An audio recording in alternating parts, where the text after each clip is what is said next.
Last year I spoke to a whole bunch of people after the event, and I found one thing that I think is important just to share. We opened the event this morning, and I quoted the Sfas Emes. And it's important for us to realize the bookends of a business day.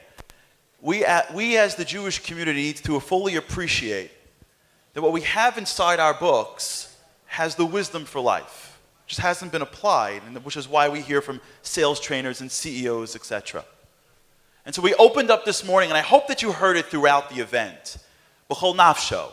I hope you heard it from Waldo about commitment and passion. And you heard it from the sales trainers, this concept of going all in on what you believe in.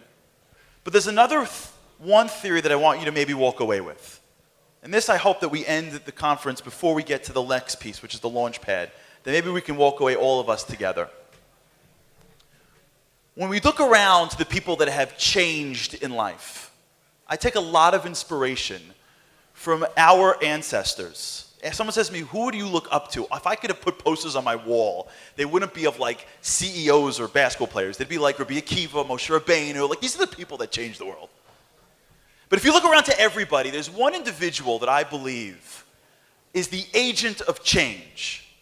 If you look around to our history and you ask yourself, who is the person that we can look to say, you're going one way in life and you make a left or a right turn and you change?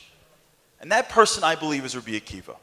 How do you have a person that at 40 years old couldn't go Aleph Beis? And it gets to a point that the Gemara Menachos says that when Moshe Rabbeinu went up to get the Torah, he saw the Kodesh Baruch Hu writing crowns on the letters. And Moshe says to the Abishur, what is this? And he says, in the future, there's going to be a guy named Rabbi Akiva that can darshan it. How do you go from not knowing anything to being this big?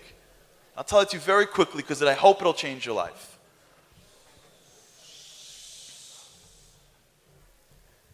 The Ma'aser of Rabbi Akiva is the Ma'aser of LTB.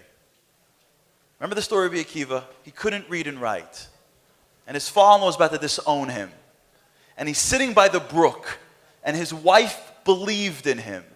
And he turns to his wife and he says, how is it possible? Your father-in-law expects you to be a Talmid Chacham. I don't even know Aleph Beis. And he sees by the brook the following. There's a little bit of water that ends in a rock.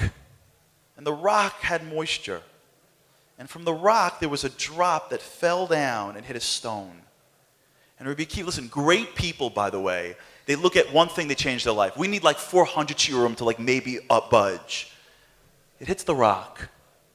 And he looks over and says the following. He says, if water which is soft, it's a rock that's hard, then Torah which is fire can change a heart which is soft. And he changes his life. Rabbi Akiva.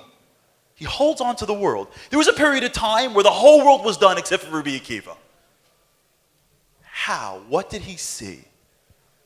So I want to share with you 3 quick lessons that I think could change your life. He saw 3 things. Number 1, that he is able to change. We have this thing in our lives that if I don't get it when I'm young, I'm out. Had I gone to business school as a kid, I'd be but I'm already 30, 40, 50 years old. If I don't know Shas by my bar mitzvah by now, like, isn't that, am I pasnish by? I mean, I'm already 22. He's 40. And he chapped. I could change at any moment of my life. How? And the answer was, he realized that the smallest drops make the biggest difference. You take all that water on the rock, put it into a cup, pour it on the rock, nothing happens to the rock. You take all those drops and you sprinkle it around the rock, nothing happens to the rock.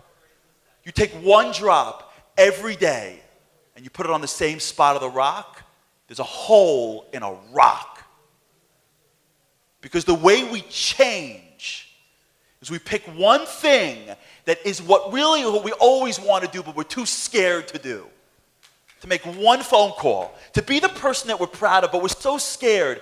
The one thing you take from this conference, if you go out of this conference and you have 50 things to do, you're sprinkling one on the rock, forget it. The Yetzer Hara wants more than anything for us to walk out, be inspired, and never make a change.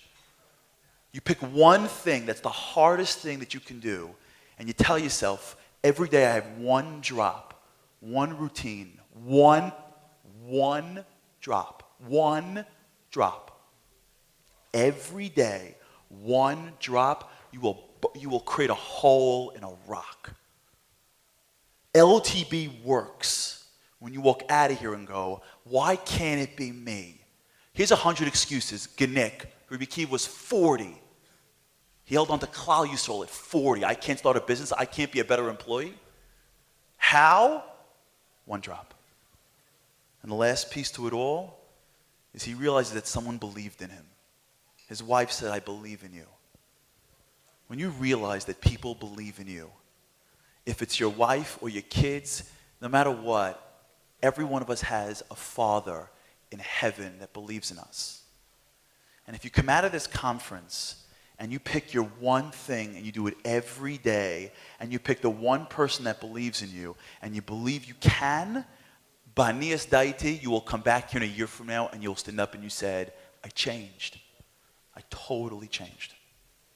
And you'll do more and more and more and more and more. And it is my bracha before we end that each of us realize what we have inside us. Each of us realize that we've already created. We make that change and become the people that we're meant to be.